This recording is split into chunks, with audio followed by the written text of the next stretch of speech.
See if we are live. It says we're live once again. Are you sure that's not fake news? Don't start.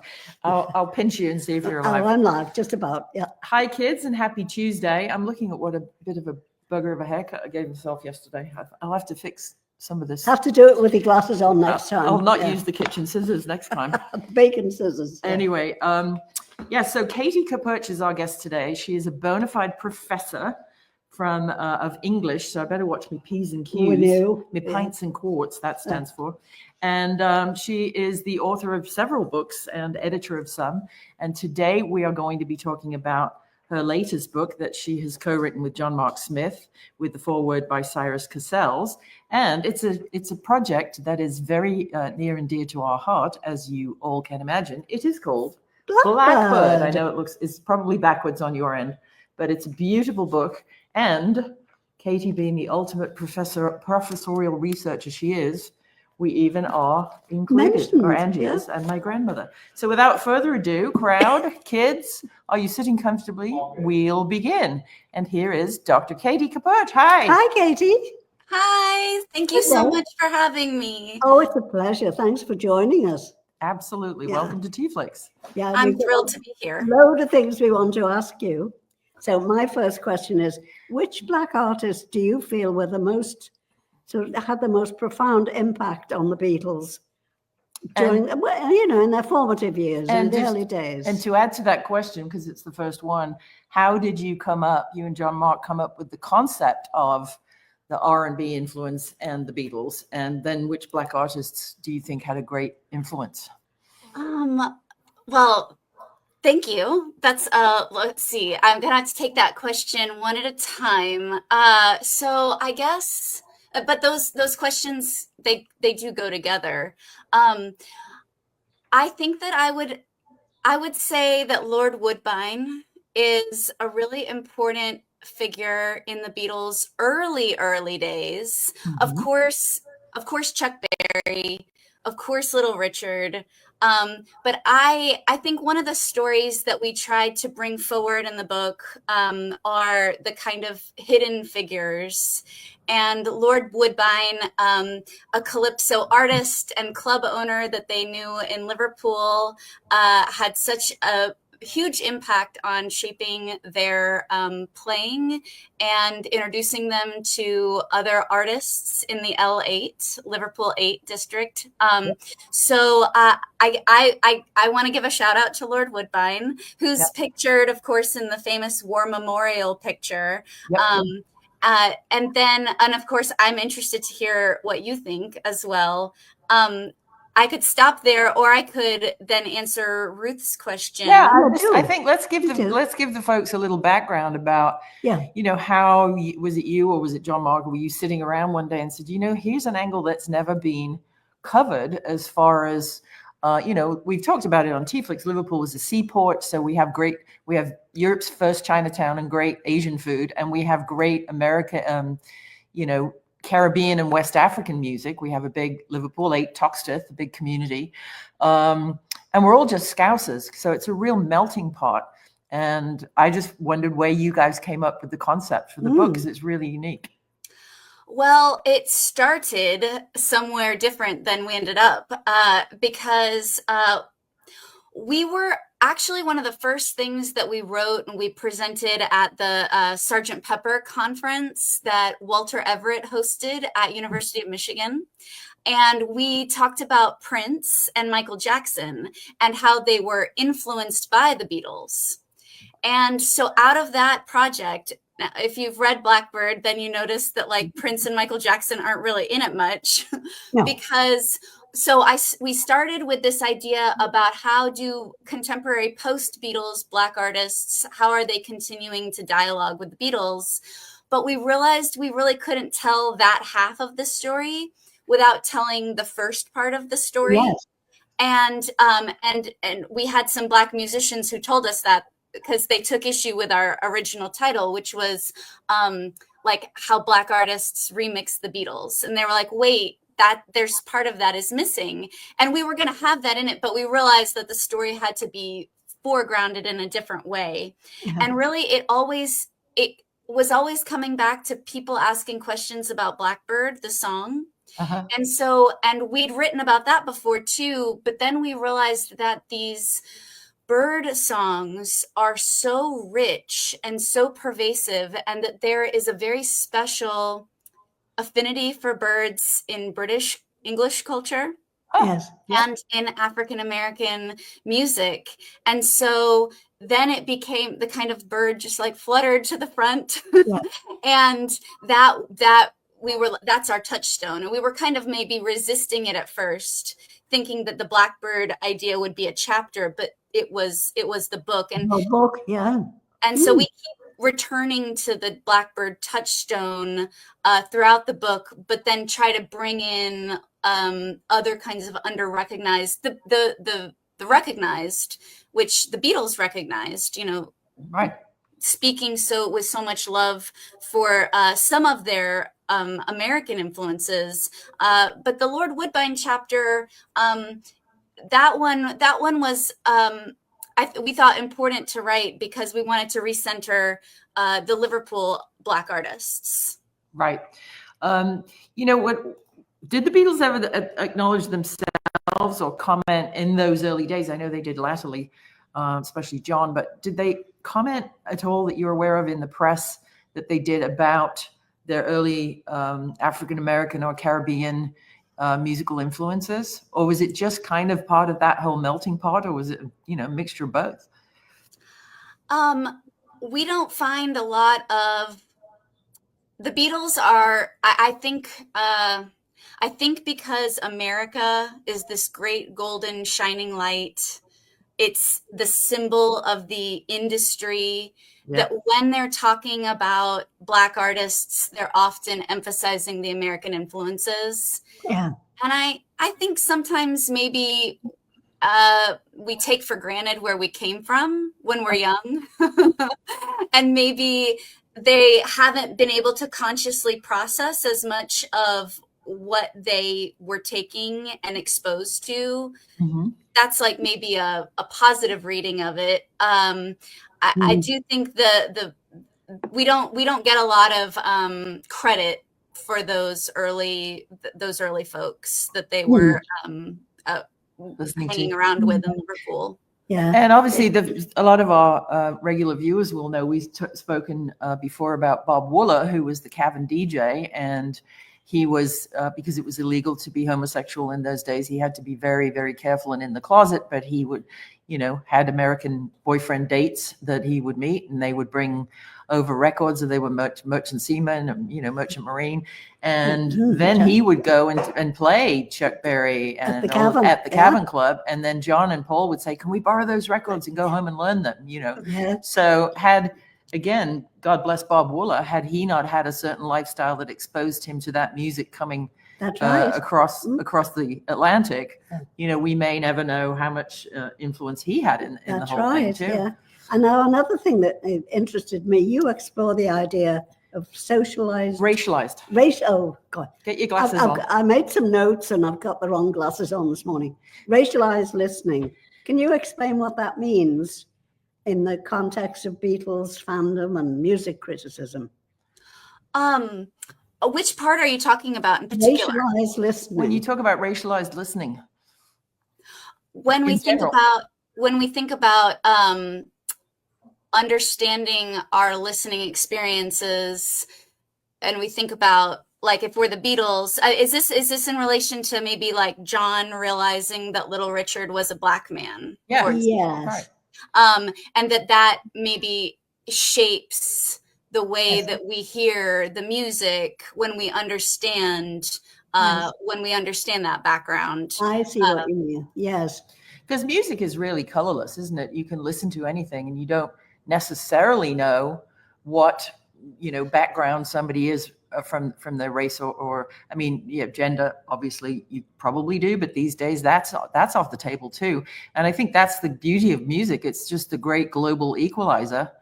Of course there's ethnicity in music, and you could probably guess that, African chant singing is probably African people, but it doesn't mean to say that it has to be.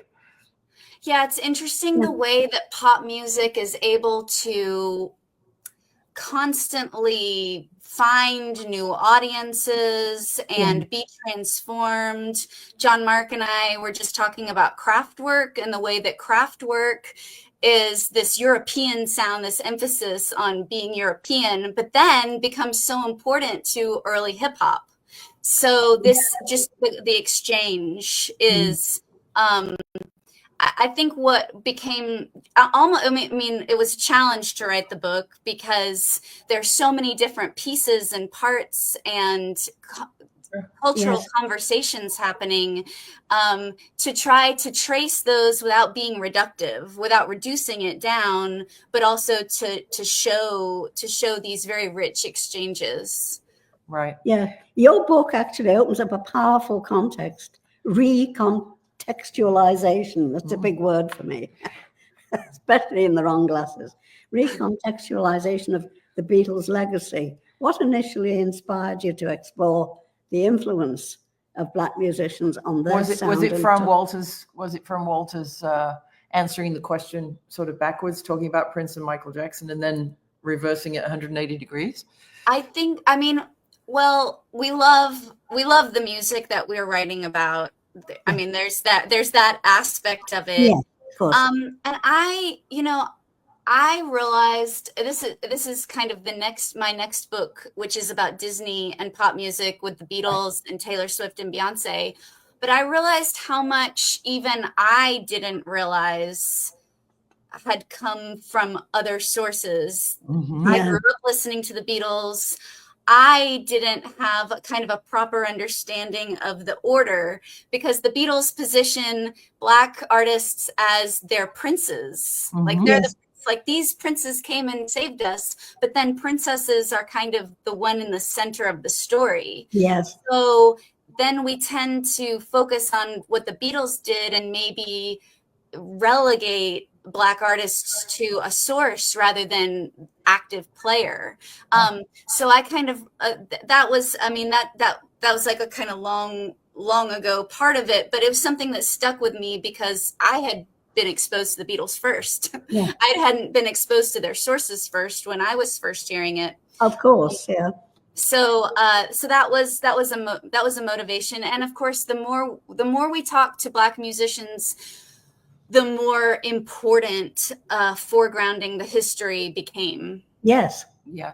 I mean, I often liken, our regular viewers again will know, I often liken music to my other passion, which is food. And it's all about ingredients. And there are traditional Italian or Chinese dishes, but there's so much fusion now, and there's so many different ways to incorporate and mix things together. I think that what the Beatles and the music they were exposed to as kids, basically teenagers, because of people like Bob Willer and where they lived in this multicultural city, it was sort of a basket of ingredients for them to cook from. And you'd never really honestly be able to trace back if it was a spring onion or a chipolata, would you? But they had this huge basket to pick from. Yeah. That's and McCartney uses that metaphor, the melting pot metaphor, and Hunter Davies, and I guess that's where you kind of run into a problem with McCartney.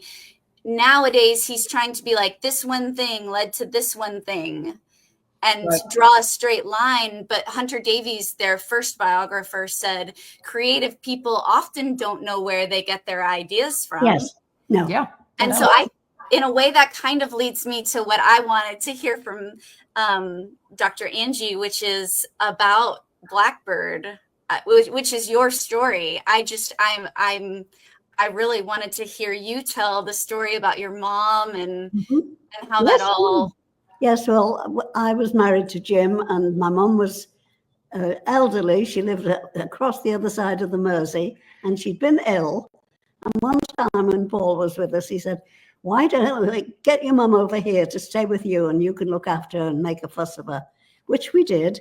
He organized an ambulance and everything, and she actually came to stay with us on her 80th birthday. And lots of people had sent flowers to Rembrandt for her.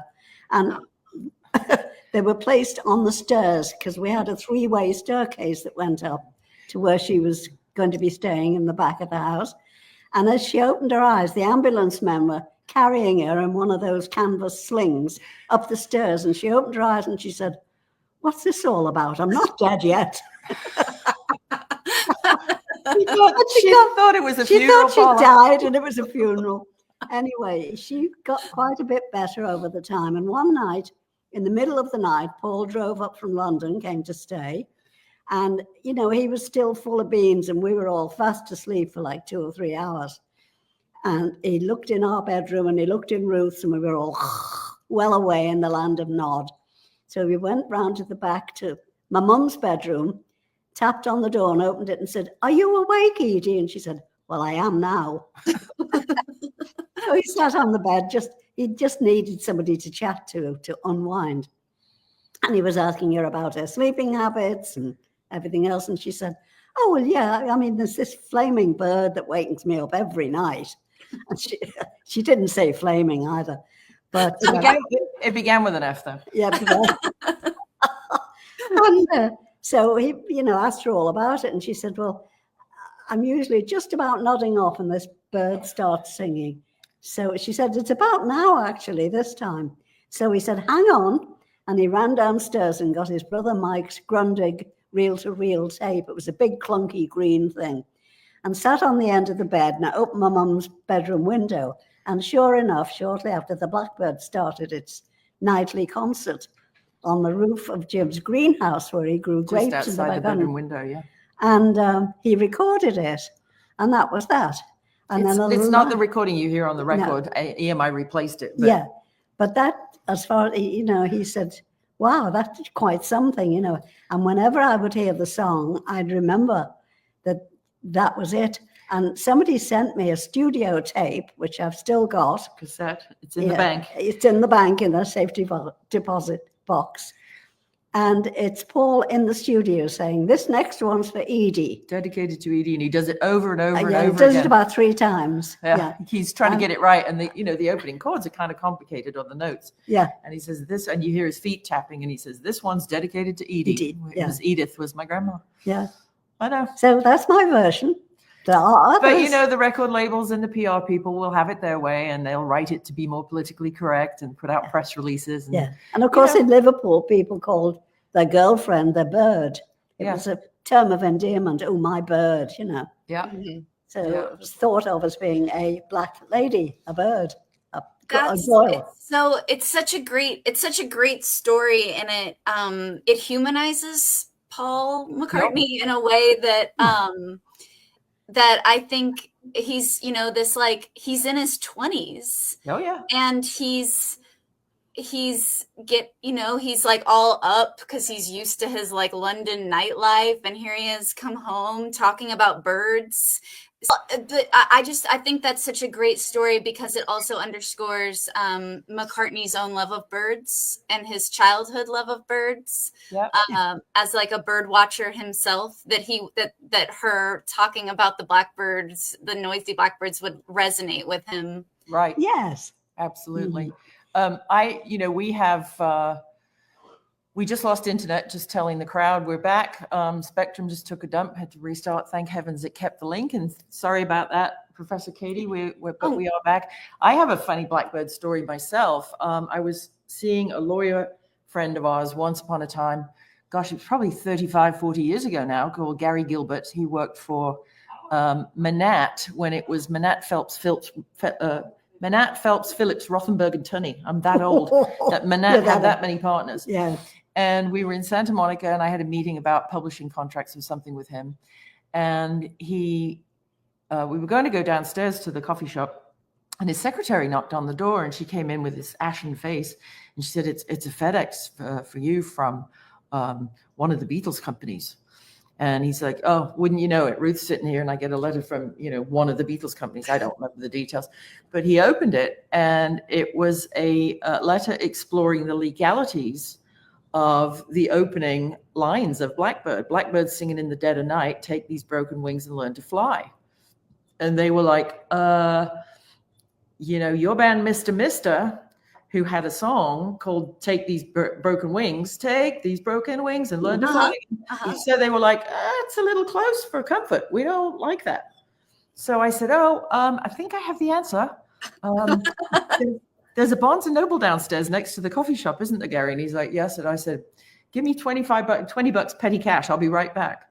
I went downstairs and bought Khalil Gibran's 14th century. Why is the name escaping me? Khalil Gibran's, oh my God, his most famous book. Don't know. Menopause, in one ear, out the other. Oh, The Prophet, it's called. Yes. Oh, that's right. Right.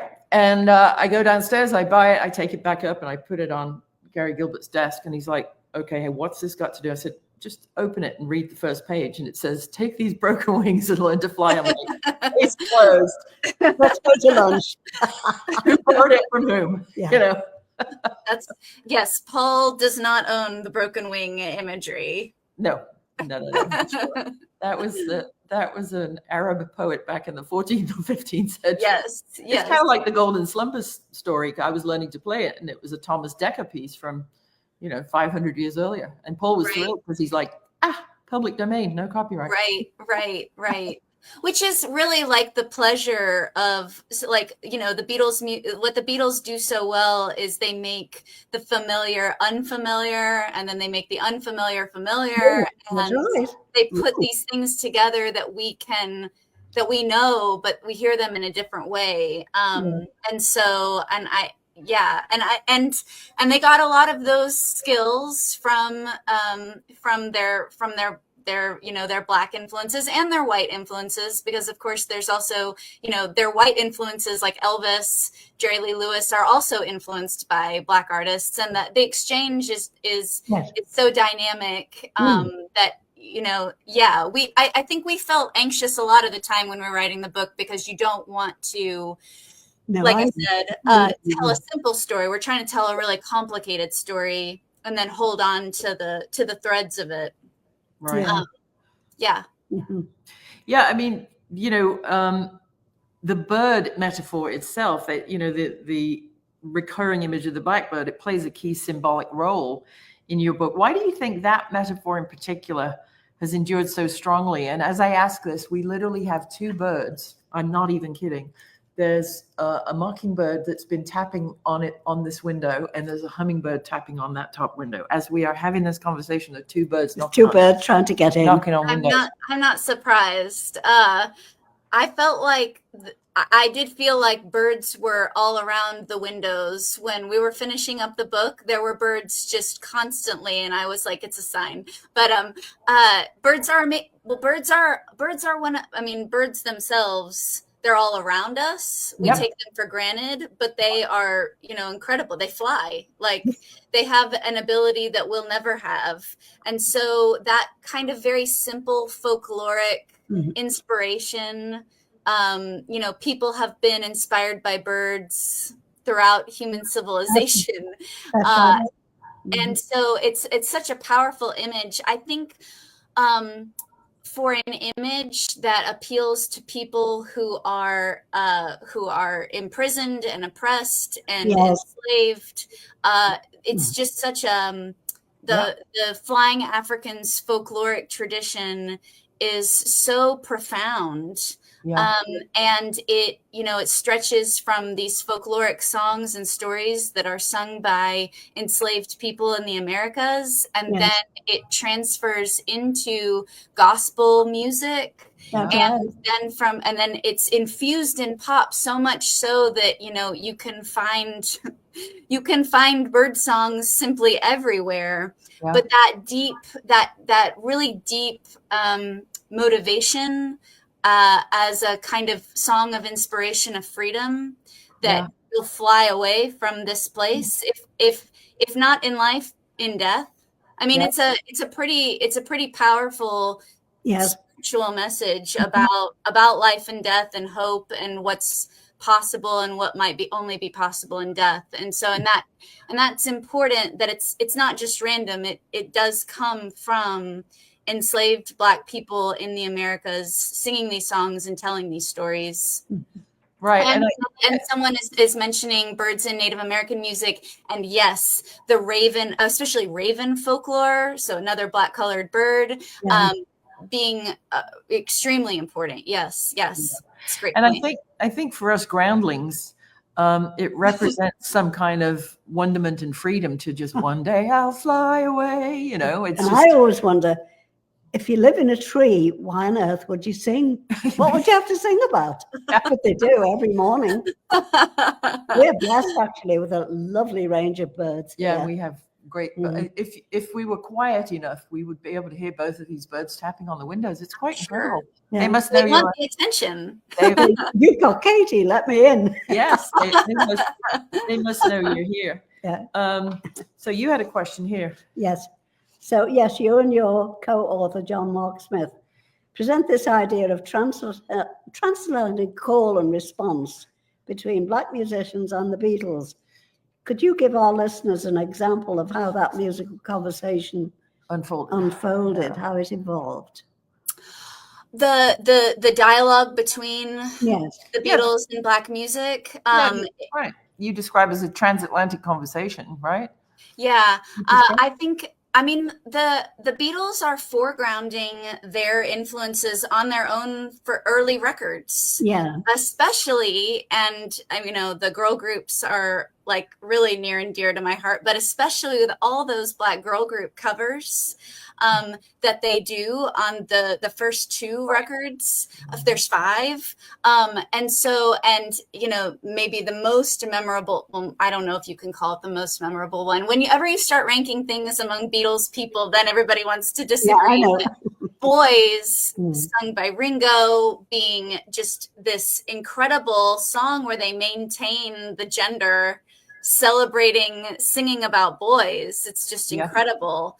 Right. And then as they are not covering songs anymore, I mean, McCartney has been very he's been very specific about how James Jamerson's bass playing influenced his melodic bass playing. Yep. And it never goes away, but it never goes away. In some of the discourse, sometimes it's tempting, I think, to be like the Beatles became their own thing, but by the end, they're, you know, being accused of plagiarizing Chuck Berry with Come Together again. So, and it does open up lots of issues about, you know, what's borrowing, just like your example with Mr. It's like, what are things that human beings, you know, gravitate toward and no one can possibly own. Well, and so not to get too birdy, but throw in another bird metaphor, it's chicken and egg, isn't it? Yeah. That's oh yeah. Don't give it. Thinking of your question, I think the conversation, and of course this is not a thought original to me, but the conversation becomes clear when Billy Preston joins them. Yeah. And that was really, I think, I mean, we had a lot of really special, just kind of profound experiences that we never knew that we would have when we were writing this book, like getting to interview Betty Lavette and Martha Wash and some of the musicians that played with Billy Preston. But one place that we went to, because part of a lot of this writing was during COVID, but right before COVID, we went to visit Victory Baptist Church in Los Angeles, which is Billy Preston's home church. Oh, yeah. And the community there are still people like Johnny Pearl Knox, who sang with him in choirs. She was best friends with his sister. And the pastor and his family have just been like so incredibly welcoming. Oh, yes. To us.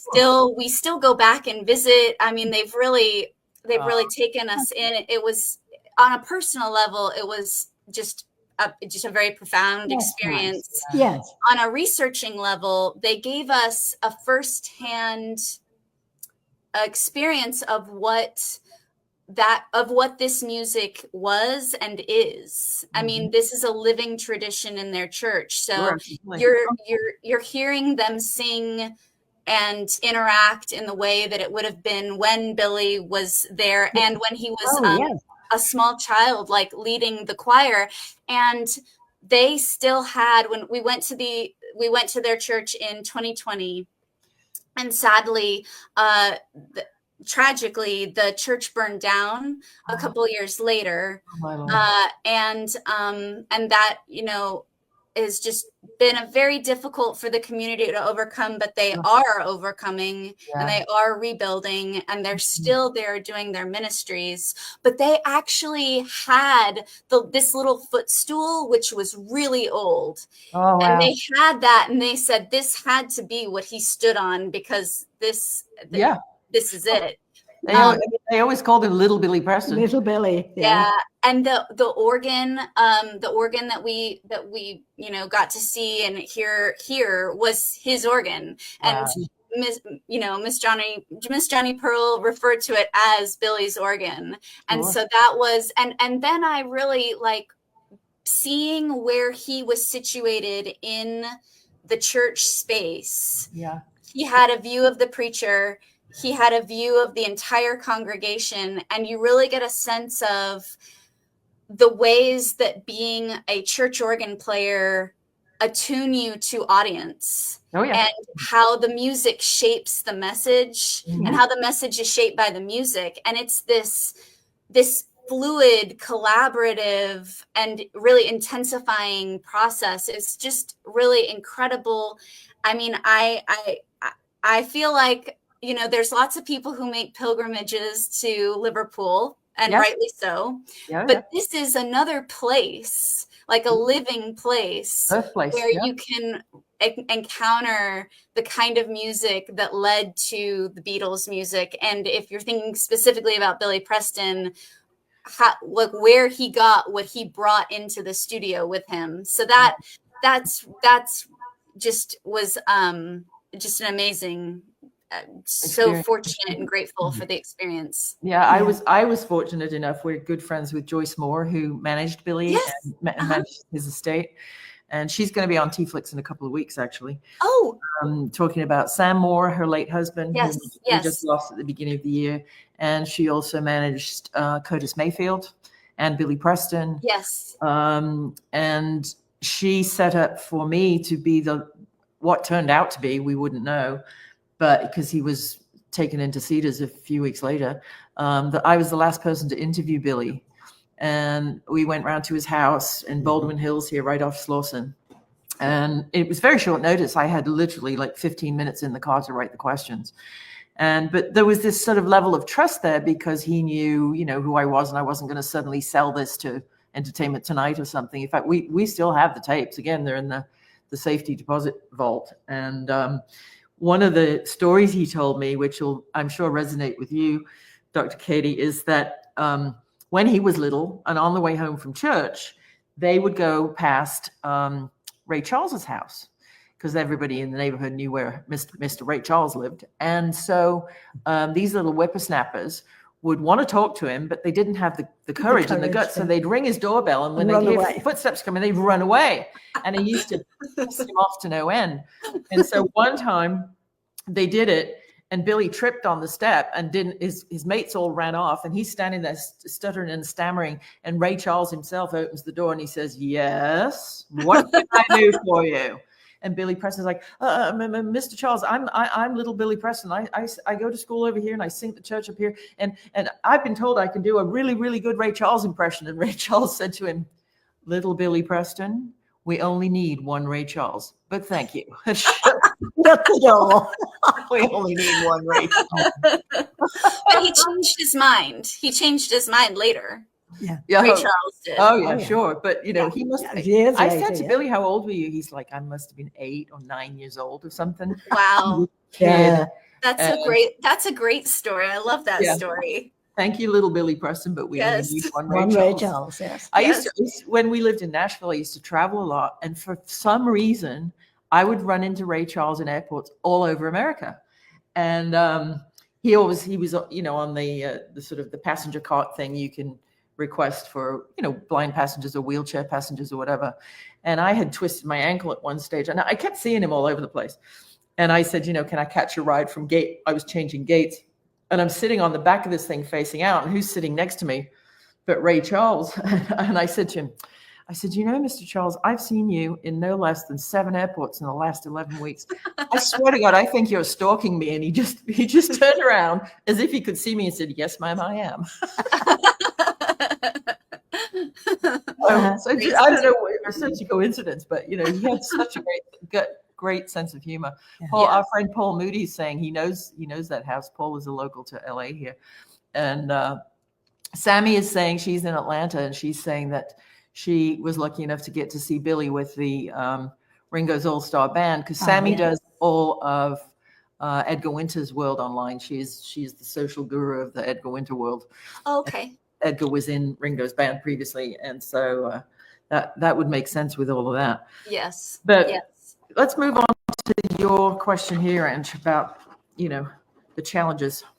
Yes, moving the glasses. I'm sorry about this. But no, how do you hope this book challenges the way fans and scholars approach the Beatles' legacy, particularly in the context of race and cultural exchange? Thank you. That's a great question. I think that in a lot of the Beatles world, there's a tendency to say, well, the Beatles loved Black music, so what can be wrong? Or it's as simple as that. Yeah. And like, love is good, but there's also a lot of exchange. And in the Black community, that kind of love isn't viewed totally always positive, but rather as a kind of like, well, they took this from us, and then we didn't get credit or compensation. No. And so I think that's an important idea to hold on to. As an English professor, as a literature professor, the books that we are able to teach over and over again are the books that are complicated, are the stories that are complicated. Mm-hmm. And so in fact, the fact that this is a much more complicated story than Paul McCartney, kind of wants to make it into. He wants to like sew it all up and make it very neat. Like, this was the Bach party piece, and it was about civil rights. And he's like, that story has evolved for the last 2 decades, and he's added details. And that, in a way, is kind of what makes it fascinating to us as literature professors, because we're looking at his evolving story and seeing maybe some holes or problems.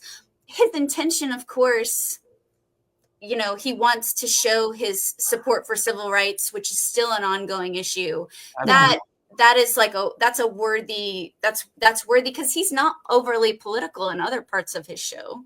Oh. So the fact that he continues to make that stand, but it isn't as simple as, his story. So there are lots of other angles to look at. And really something that we keep Jon Marc and I keep talking about is he's wandered into something that actually supports his story. He's wandered into this very rich legacy without even realizing maybe what is so like profound about what he's doing, because he's simplified it into a nice little package that he can communicate in gigantic stadium shows. Right. So I think, if the Beatles are going to continue to be a topic of study, or something that is important, that these complicating factors are actually what make it like worthy to study and keep talking about, and thinking about in relation to like our world today. Yeah. So. Well, and I think, don't forget, it's not just part of the show that Paul talks about, this particular, and I'll call it a soundbite. Mm-hmm. But when they were young, teenagers, early 20s, coming out of Liverpool, and February 1964 comes around, they get to JFK, and they're literally blinded by the light with the press corps and do a press conference. They were sort of told by Brian and the guy, keep it short, keep it funny, keep it cute, keep it in little sound bites. And so when you're trained that young to deal with messaging and media in a certain way, it's really hard to break old habits, So to have Paul sit down and extrapolate the whole Blackbird thing from end to end, and even maybe acknowledge, yes, recording the Blackbird on the end of my grandmother's bed, and which would explain why we have this cassette tape. he doesn't like to go back. He's a very forward-thinking man. He's not. There are always. I think when I used to watch him just sit on the end of the couch or in the kitchen table at the bench with the guitar, you could just see he finds, even in chaos, he used to find this stillness, almost like he was a satellite dish, and he would be tuned in, and he'd just wait for the message, and wait for the content, and wait for the artistry. And so I think he is so. I can't speak for him. I don't know, but it's always occurred to me that as an artist, he is like looking for, it's like SETI. He's looking for the signal from the future. The past is the past. You can't change it. It is what it is. Fortunately, his has been very successful. But he's always got his eye to the future, even at, 83. Yeah, he's a mod. He's a classic mod. Yeah. Future oriented. Yeah, absolutely. So the book includes artists. I want to drill down a little bit for the time we have left. Artists from Florence Mills and Leadbelly to the Shirelles and Aretha Franklin. How did you guys go about choosing which figures to highlight? Because it's such a long list. Yes. So we actually, we do have a second part of we have a volume 2 with the Prince and Michael Jackson, some other material that didn't quite fit into the Blackbird, like touchstone trajectory. It's Blackbird for the person who just asked the name of the book. So we looked at some, so for example, Billy Preston's role in the Beatles obviously, warrants a major attention to him and his Blackbird, his cover of that song. And so we followed that story forward. So when you look at Billy Preston's Blackbird, we discovered that Sylvester, the Black Disco Queen, who famously performed at the San Francisco War Memorial Opera House, backed by Martha Wash and Izora Armstead Rhodes, who later became the Weather Girls. You all know them from It's Raining Men. Yep. And Martha is still recording and still performing. Great. She's amazing. And got to interview her. So the COVID time was so, bad in so many ways, but for the book, some of these artists were available to talk to me on the phone, because they had time and they had been they were supposed to be out performing, but since everything was shut down. So I really, we got some amazing stories from Martha, who performed in that show with Sylvester. And then she directed me to Eric Robinson, who is a musician in London still today. And he explained that he was so nervous during that show, he was the keyboard player, that he played the Billy Preston riff because Sylvester kept kind of asking for a riff. And he just played Billy Preston's Blackbird as the riff over and over and over again. So that was kind of a line of influence that hadn't really been charted to show how the Beatles are central to the conversation, but they're also not necessarily central to the conversation. And so that was a kind of fascinating line to take. And then also Betty Lavette's version of Blackbird, she turns it around and sings it in first person.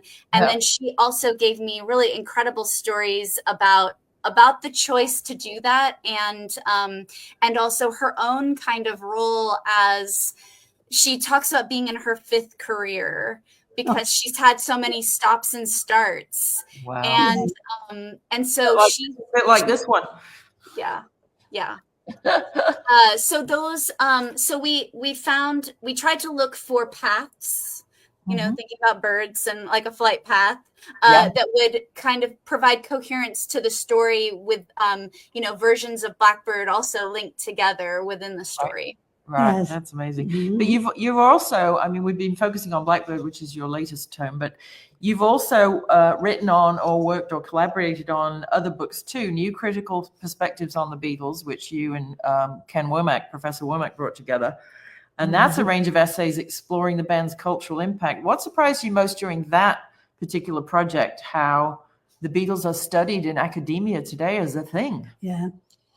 Yeah, that was kind of the beginning of thinking more about needing conscious, like theoretically informed discussions about race and about collaboration, and trying to get into the more complicated aspects of that. In that book, Jon Marc and I have kind of our first writing on Blackbird, where we look at it in the context of Paul McCartney's storytelling, but also his collaboration with Stevie Wonder and Michael Jackson, Right. and thinking about these kinds of really, I mean, it's so Paul McCartney's brand to be optimistic and to like provide a kind of golden shining light, even even when that's really difficult and you sort of have to reimagine a history in order to get that. Right. So we talked about that romantic, capital R, romantic impulse, and how that shows up. Also, I wrote about how girls use the Beatles as kind of like dolls. That's a different chapter in that book. And that was sort of the beginning of thinking about contemporary fans and how they use the Beatles like you would use dolls, put them in different scenarios, interpret them the way that the player wants to use them. Yeah. And that was really the first seed of what became the Disney. I'm kind of torn about the title right now. It's either going to be Disney Plus Pop or the Disneyfication of pop. That's the title. Disneyfication, like that. Okay, Yeah, that's the one that keeps getting the most votes. Two reasons. It's very memorable and it sounds like supercalifragilistic Disneyfication. And that must be what's resonating with people. Yeah, maybe. Right? It's very pop a good culture. point. And the word Disney is probably copyright and trademark, but Disneyfication probably isn't yet. That's right. That's right. And I'm not a lawyer and I don't play one on Facebook. That's a good point. That's a really good point. The premise of the Disney book, part of it is that the Beatles, Taylor Swift, Beyonce, they operate like Disney, where they show you the mirror of yourself. They give you the reflection that you want to find. Yeah. And they're rich enough, but also like empty enough, but then rich enough again to contain all these like multitudes that people can find. So you often find people talking about the Beatles like, well, this is the version of the story that I like. Right. And that's because there's all these possibilities that have been offered, kind of like what Disney does. Disney has often functioned as a kind of reflection for especially the US viewers. But you can find in it what you want to find. So those were kind of that book is like I think it's behind me. It's that red one. That book is kind of the beginning of that one as well.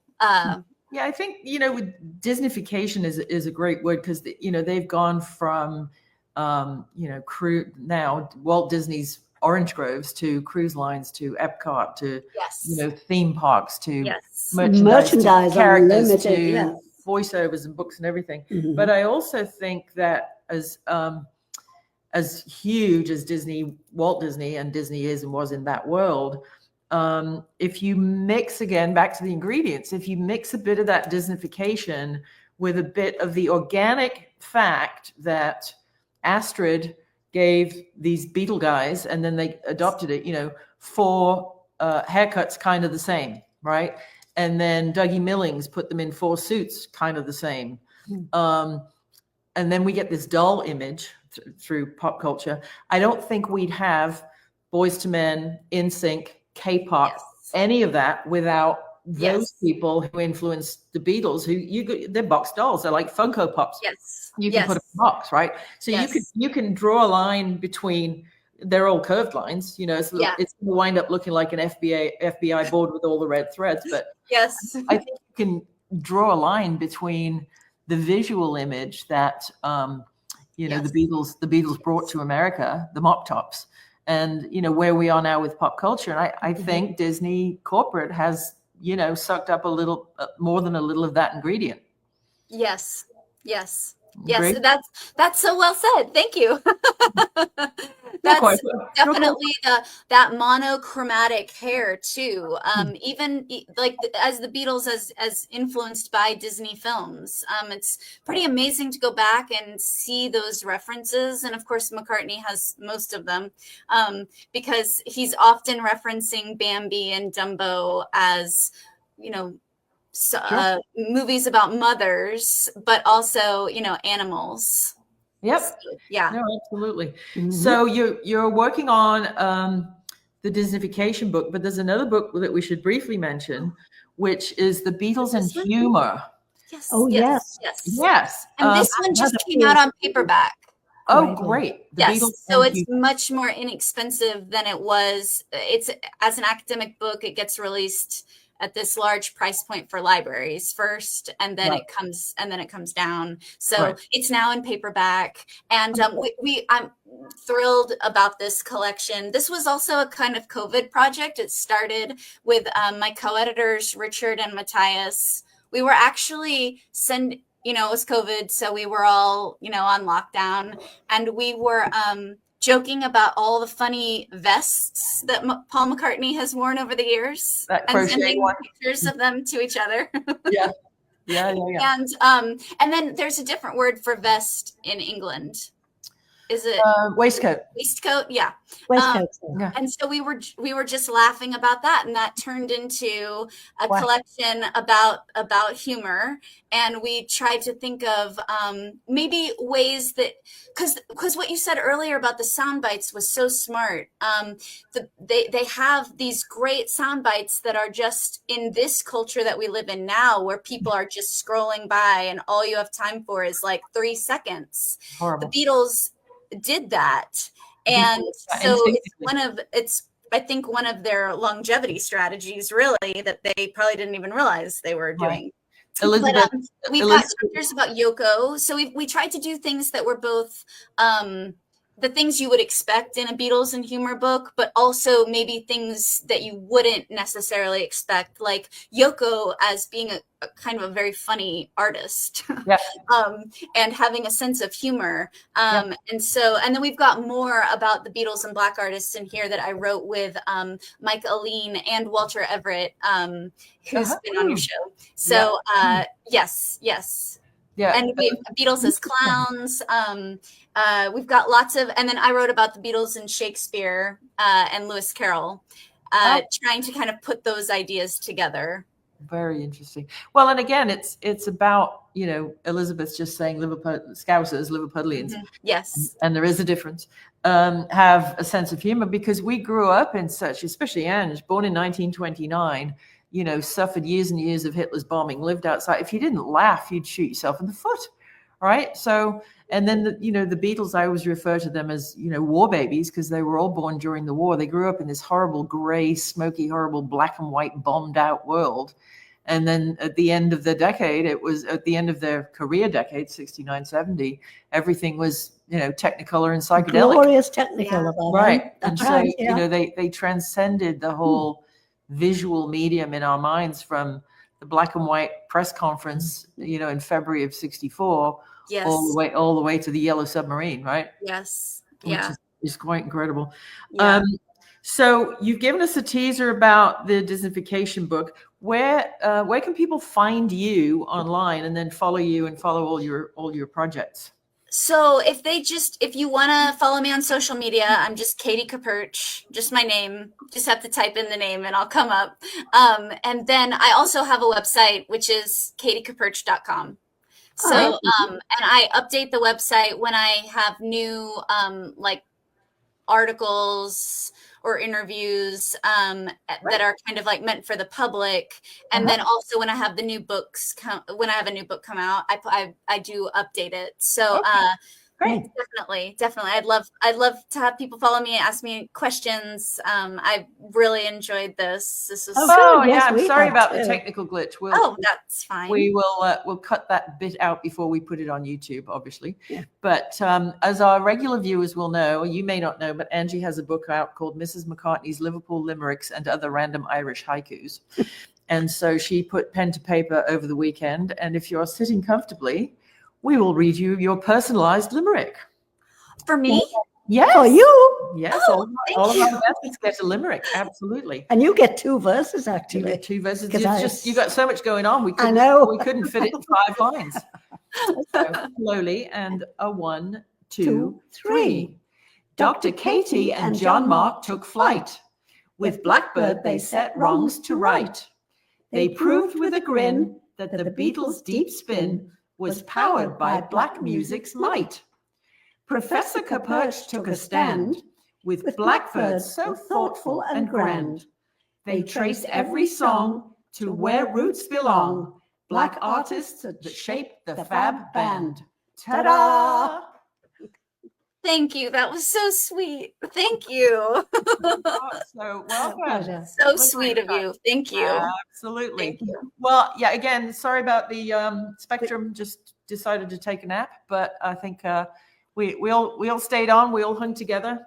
And thank you so much for your time. Everybody, if you rewatch this, across the bottom, you'll see the scroll and it's got Katie's website on it. And thank you so much. Do go rush out and buy Blackbird, and also the Beatles Humour now available in paperback everywhere you get your books. But have a look on katiekapurch.com first.